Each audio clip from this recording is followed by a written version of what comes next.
Welcome back to the Sub-Sammich podcast, Ep.2, Lilydale, Mushroom Valley, and I'm also going to cover a pretty important topic in my life towards the end of this segment.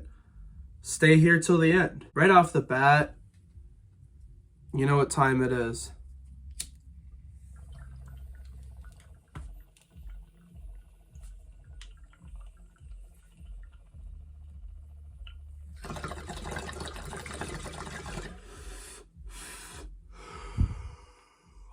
Boy.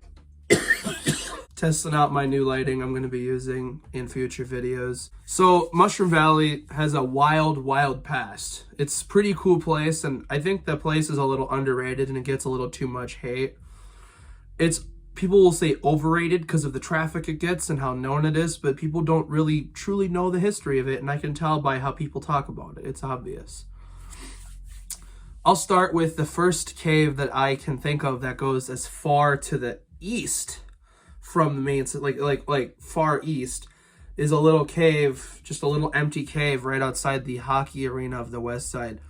I couldn't really find any history on that cave, but I imagine it was used for storage and mushrooms. That's usually how it goes, right? The next cave, a lot of people know this cave, the Grease Monkey Cave, a cave with very little history to offer.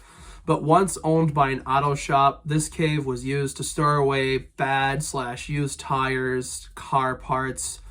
Pretty sure that that's pretty fucking illegal. I'll take the DNR and we'll see. But this cave's a popular hangout for me and my homies, and probably a lot of other of you and your homies and everything. It's also a great place to enjoy some tacos. The caves that are directly next to it are just some wide open caves that don't really have any history to offer, it appears. Same shit. There's a lot of small caves I can't find all the history on. There's a lot of caves in Lilydale, but we'll get to all of them. I reviewed my last video, and after watching it, I realized I have a problem with sticking to a topic smoothly. I kind of go everywhere, and so I decided to kind of write out on my other phone kind of like a basic whatever that I'm doing, just so I could stay on track. So I'm kind of following that to make sure I don't go off track. This will be the biggest part of this. I feel like this is the Wabasha Street Caves. I'm not going to go too crazy into the history on any of these spots. I'm just going to go into the very basics and then what makes it appealing. The Wabasha Street Cave's one of the most historic of them all. This cave's gotten its fair share of use, just like all the other caves in the area. This was mined out for silica in the 1840s. This cave was used after its mining for food storage, personal storage, mushroom growth. Land O'Lakes even rented a space in that cave for a while to age cheese to provide their take on Roquefort cheese, just like U of M was doing right down the street. This cave was eventually repurposed into a speakeasy during the Prohibition era. I'm pretty sure a lot of you know that. A popular gangster hideout for Ma Barker, John Dillinger, and a few other names, Al Capone, but I'm here to tell you there's no evidence to suggest that any of that is true. Same goes for Dillinger and Ma Barker. The cave tours from before the new company took over had a history and reputation for lying. I went on that tour when I was younger, and it was full of whoppers. They're talking all the stuff they talk about is factual, and it's just there's no evidence, no proof, no written in stone, no papers. There's nothing to prove any of this. Obviously, gangsters didn't want that on paper, so that could be a reason why. But one person I can assure you never set foot in this cave was Al Capone. At the time, that man was way too fucking busy in Chicago overseeing other shit. He didn't come up here until shortly before his fall. Something I do know that's true about Al Capone, I used to rent out a house in South St. Paul, and the owner of that house's grandfather actually used to work at an auto shop in St. Paul, and he himself actually worked on Al Capone's car. At this time, the speakeasy wasn't even in operation, and neither was Felsenkeller's Tavern. All that shit was closed. Nobody wanted to go in a cave anymore. The Castle Royale Speakeasy had its fair share of police officers. They stopped in for a drink. They were paid off, supposedly. There's no record of that, obviously. Otherwise, they'd all get fired.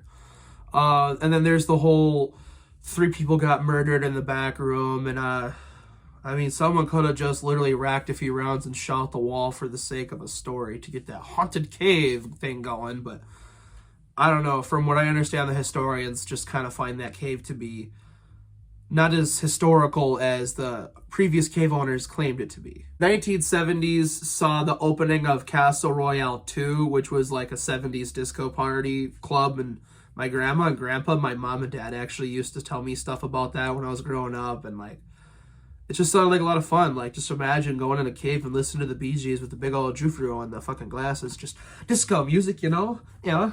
It sounds like a blast. I mean, they called it the library throughout the 80s and the 90s, and it was just a popular spot for people to go and chill. It's just, it was taken over 1993, so only the first couple years out of the 90s was it a library. But there was, what do you call it? The owners, like I was talking about, they had the Bremer or whoever they were, they bought the cave and opened it for what it is known as today. It sounds like the new company kind of adopted the same full of shit story. I hope they didn't, but I'm not going to be paying the $11 to find out. That's how much the tour is right now, and the tour is full of lies, so I won't even bother. So directly next to Wabasha Street Caves is Ag.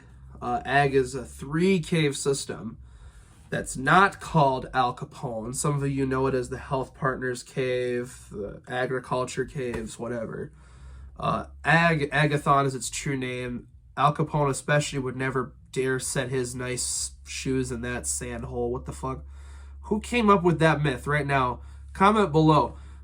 Al Capone's never been to that cave. Why would he go to that cave? Just think about it. There's no evidence to support it. It's a stupid myth started by teenagers. The first part of the caves are Peltier 1 through whatever. It's like 6 or 8. I can't think off the top of my hand. I actually know some of the Peltier family, like today's generation. I know a mother and a daughter who are actually Peltiers, who would be the great-great-granddaughter and the great-granddaughter of the Peltiers that own this cave. They ran an electrical company in St. Paul for the longest time, and they use these caves for storage purposes, and I'm not sure what kind of storage purposes. I imagine they owned the caves and rented them out for profit reasons.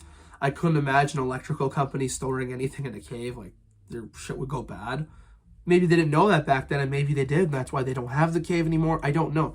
There's not a whole lot to offer on all this. I mean, there's some, but not a lot. All those caves are connected by some tunnels to the Fandel Ament Caves, which parts of that cave was actually the Felsenkeller's Tavern.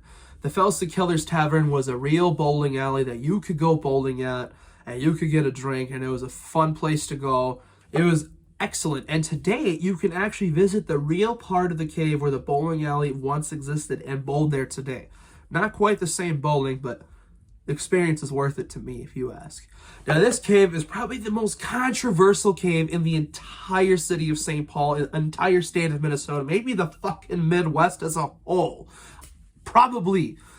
A lot of confirmed deaths. I'm only going to talk about 3 of the situations because those are the 3 situations that you can find online right now.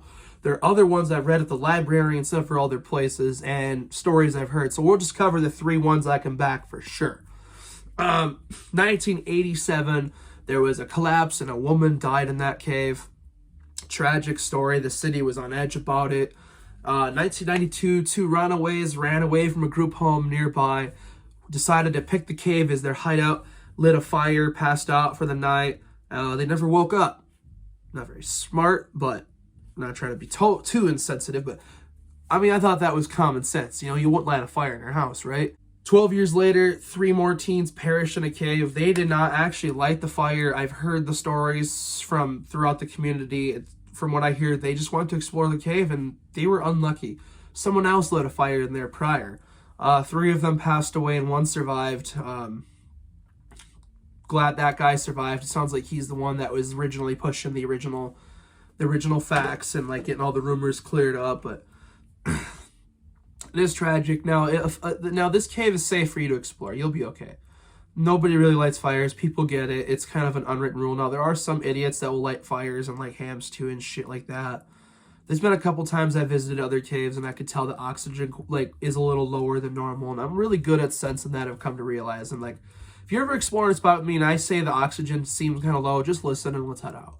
You don't want to take the chance. Sounds like Channel Straight was kind of popping back then, if you ask me. Now, directly next to Felsenkellers and all that, where the cave is. There is the Manhole Collar Cave, which I imagine was a storage cave, where the guy storing his manhole collars didn't pay his bill and then left. And then the owner said, nah, I ain't moving that shit out. I don't know the true story as to why the manhole collars are there, but that sounded kind of funny. Don't go around telling people that's the story. That's not the story. I bet someone actually knows the story, and if you do, help me out here. The Cheese Cave is pretty close by. That's a really, really small cave that I had a very hard time getting into. Like, I would say my 4 or 5 times I've been stuck in an entrance, I would say that was like number 2 for being the worst. Number 1, I had an incident at Milk Truck like a year and a half ago that was awful. When you're fat, shit happens. I'm on a diet now. I'm following calorie deficits. I'm hoping in a year or 2 I'll shed this 310 pounds off. There's also the Villium Lumber and Box Company, which is still functioning today in Egan. They are designers of boxes and wooden products, wood shit, just things that are made of wood. They relocated out of the caves, you know, when everybody else did, when the city was kind of starting to not like the caves. St. Paul has quite the beef with the caves, I've come to realize. Some bullshit. Another fact about the cheese caves is they were producing a Roquefort kind of cheese, which is kind of like blue cheese, but not really. See, I like blue cheese. It doesn't taste entirely that bad, but when I eat, I've tried Roquefort out of curiosity, and when I say it tastes like your grandma's dirty basement, it tastes like your grandma's dirty basement. Another way to explain the way it tastes kind of like Tunnel of Terror, if it was a flavor. Ugh. Yoerg's Brewing. Let's go. Founded in 1848 by Anthony Yoerg, this was the first man to come to St. Paul and really start a brewery and start making beer. He started a smaller brewery originally that he kind of outgrew. They moved across the river and they opened the Yoerg's Brewery on Ohio Street in the west side. Which this brewery actually, so the bluff, let's say this is the bluff, all right? The brewery existed on top of it, sticking out of the bluff. Like, they built it into the ground. They had a Rathskeller where they actually served the beer like a bar. I believe that was down in the cave. I'm not sure. There's a second level to the cave system there. Most of it's collapsed, but there's some leftover areas. That could have been it, maybe. I'm not sure. But it ran strong for a long time. They produced a lot of fucking beer. They were killing the competition, like murdering it dead. And I myself have had the Yoerg's original recipe beer. You can have it. Here's kind of like the address where you can have it yourself and the hours of the business. The beer is delicious. They have tons of other flavors that you can pick from if you don't prefer this one. But this is supposed to be the original recipe beer. I'm not sure if they truly aged it in a cave, but I bet they found a way to kind of mimic that. But it was a good beer. I liked it a lot. I gave that beer like an 8.2 out of 10. It was delicious. One of my all-time favorite beers, not gonna cap. They had built the caves man-made underneath. So Yoerg actually had these caves mined out himself. So these were strictly Yoerg's caves from the beginning. They mined these caves. I don't know who he hired. He ran the brewery for a long time. He passed it on to his sons, and then his sons didn't appear to have sons of their own, and then those sons died, and then the wives were like, screw it, we don't really want this. We're gonna take the money. So they sold the brewery and the business and left. No more Yoerg. It's just gone. And then if anybody wanted to try resurrecting it, well, you fucking couldn't, and here's why.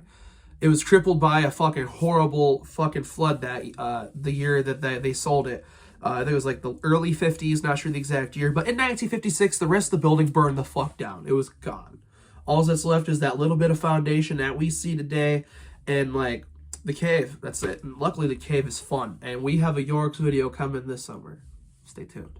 In 2020, this cave kind of changed my life forever. On a cool spring night in May, I was showing 2 homies of mine the cave. We ran into my now bros, James and Isaac, and then their friend Nick. They were exploring the caves themselves that night. Their friend Nick was showing them the cave. The brewery cave is all they knew it as. They didn't know anything else because the history really doesn't circulate around the community, especially the lower and the newer tier of the community where there's the new people versus the higher up. People know about it more. They were exploring that cave. I ran into them. It looked like they were on their way out, and I was on my way in. And Nick, I think, was the one who asked the question and was like, what do you know about this spot? Like, what kind of history? Could you give us a tour? And like for a split second there, I was like, what a geek. But at the same time, I was like, bet. I think teaching history is a good thing. I was like, this is good. I've never had this happen before. This is good. Let's teach some people some history. So we walked around the cave. I taught my 2 bros that were with the history, and I taught them the history as well. Walked around, explained the holes in the ceiling and how they used to have entrances up there and a second level and everything. Like I said, that second level's gone. We can't really prove it. There's like leftover parts, but there's a huge controversial argument in the community about it. I was the center of it for the longest time, but I assure you that was part of the second level. But we toured that cave. Me and James, we had a smoke sesh down at the Stalin Shrine in the fucking the poop tunnel or the try-me tunnel, the steam tunnels, whatever you want to call them. We had a good time that night. It was like one of the nights I'll never forget, honestly. And that right there kind of started like this whole like caving group that like we still kind of go with today. Like, we met like a week later, and like that's when I met Gene, I met Murphy, I met I think I met those 2. Yeah, they came with. I think there was one other friend they brought. I don't remember exactly. But I went and I showed them Zen Cave. And then we met like a week later, seen TOT. So Isaac brought his cousins, Solo Blint, and then Solo Alex, Native Solo, I forgot his nickname, but Solo Blint, Native Solo, Alex, and Clinton. That's when I met them. And then we went to Milk Truck like a week later. It was just me, Gene, James, and Isaac. We hit that cave, and like kind of ever since, like we just kind of started this whole caving group. It's just ever since we've just been chilling and caving. Like some of us have kind of come and gone. Like Alex don't really explore anymore. He's a family man. He's got his own responsibilities. Gene, bro, is a tower climber on the grind, bro. Come on, start a YouTube channel on that shit. That would be dope. Isaac explores with us from time to time. Fucking me, James, and Clint, we explore pretty often. We hit spots often. We've been filming shit, doing shit pretty steady. And then, we met Braden in 2020. Braden's been kind of the little shit of the group. We love him, though. He's going through some shit right now. I even removed him on Snapchat. I feel bad now, but it's just like, Braden, if you're watching this, bro, I still love you, bro. You're still the homie. I got too much going on in my life. You got too much going on in your life. It's just space. It's all good. You'll still be part of this. In a way, Anthony Yoerg just kind of changed my life forever, because like that's kind of like they're my main homies group now. Now, I was moved around a lot as a teenager myself. I went from fucking like St. Paul to Albert Lee, back to St. Paul to Faribault to Mankato. And establishing a core friends group growing up was difficult for me, and it was hard. And everybody just kept saying I was autistic. Bitch, I was moving every fucking year. I am autistic, though. Let's get that straight. But I made a good friends group in Cato that I still identify with today. But, I don't get down there as much, and we don't hang out. But every time I do go down there, it's like I never left is how it feels, and I like that a lot. And then, like, I never really had established a friend group in the St. Paul area, though. Like, my 2 bros from Cato, I had 2 bros that moved up to the cities in 2016. And me and those 2 bros, we don't talk anymore, but we went way back. Like, me and the one bro, we went back to 2009. Me and the other bro, we went back to 2011. Like, we were homies, and we had fallen outs. Long story. I'll get that in a different video, but fuck. It's just, they came at the right time. The only other bro I had basically at this time 2 true homies. I only had 2 true homies, and that was Timothy and Lex. That was it. At the time, me and Brandon were falling out. The year before that, me and Gabe were falling out, and me and him went back to 2009. That's a different video, though. Part 1 of Lilydale, Mushroom Valley. Well, closing smoke sesh.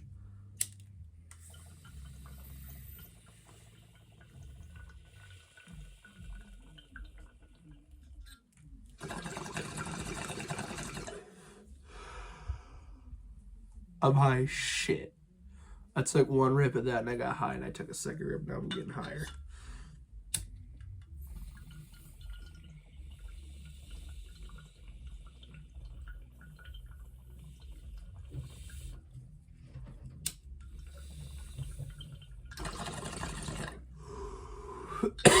That shit's out.